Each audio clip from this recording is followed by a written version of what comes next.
ओम श्री गणेशाय नमः। श्री सूर्यभास्कराय नमः।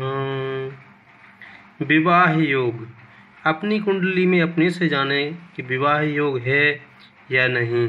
तो विवाह संबंधी प्रश्न पर विचार करते समय सर्वप्रथम यह देखना चाहिए कि जातक की कुंडली में विवाह योग है भी या नहीं।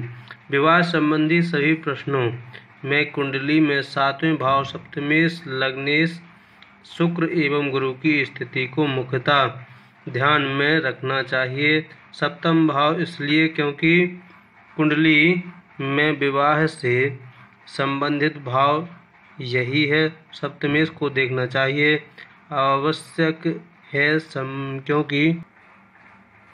क्योंकि वही इस भाव का स्वामी होगा। शुक्र इस भाव का कारक ग्रह है। कुंडली चाहे पुरुष की हो या स्त्री की, शुक्र सभी के लिए वैवाहिक सुख से संबंधित ग्रह है। स्त्रियों के लिए गुरु पति सुख प्रदाता ग्रह है।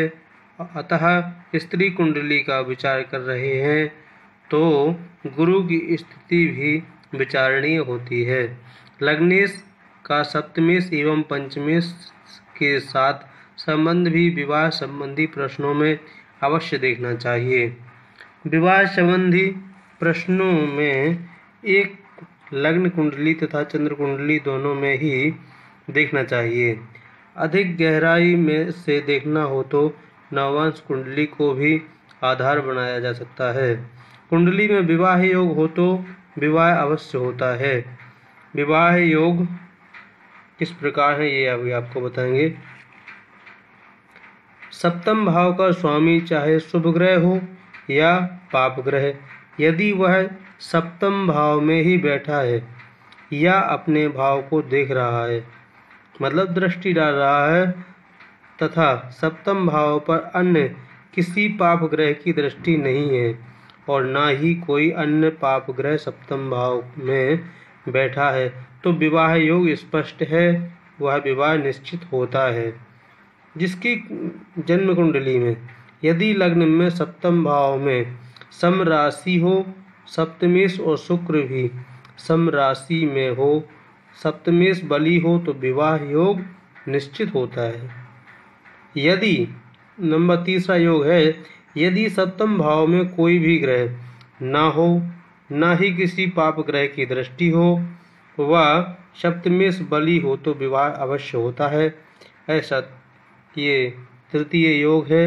इसके बाद विवाह का चौथा योग, यदि दूसरे 7वें अथवा 12वें भाव के स्वामी केंद्र या त्रिकोण में हो और गुरु से दृष्ट हो तो विवाह अवश्य होता है। पांचवा योग कुंडली में विवाह का, कुंडली में सप्तमेश जहाँ बैठा हो उससे दूसरे 7वें 11वें भाव में सौम्य ग्रह हो, सौम्य यानी शुभ ग्रह हो तो स्त्री सुख अवश्य होता है, सुख अवश्य प्राप्त होता है। सौम्य ग्रह जैसे बृहस्पति, शुक्र, चंद्रमा आदि। और छठवां योग है शादी का। पुरुष कुंडली में मीन लग्न हो तथा 7वें भाव में कन्या राशि का बुध हो तो जातक को बाल्यावस्था से ही स्त्री सुख प्राप्त होता है। और 7वां योग है विवाह का। शुक्र दुष्प्रभाव राशि में हो तो विवाह अवश्य होता है। ये हैं अपने शादी के योग। इससे आप स्वयं से जान सकते हैं कि हमारी कुंडली में शादी के योग हैं भी या नहीं। तो इसलिए अपना कुंडली आप स्वयं देख सकते हैं। इन योगों को ध्यान में देते हुए अपनी कुंडली का विवेचन स्वयं से कर सकते हैं। इसके बाद अगले वीडियो में हम आपको दूसरा वीडियो तैयार करेंगे। विवाह में बाधा में विलम्ब होता है, शादी में वो क्यों होता है, किस तरह होता है, उसके बारे में भी आपको बताएंगे।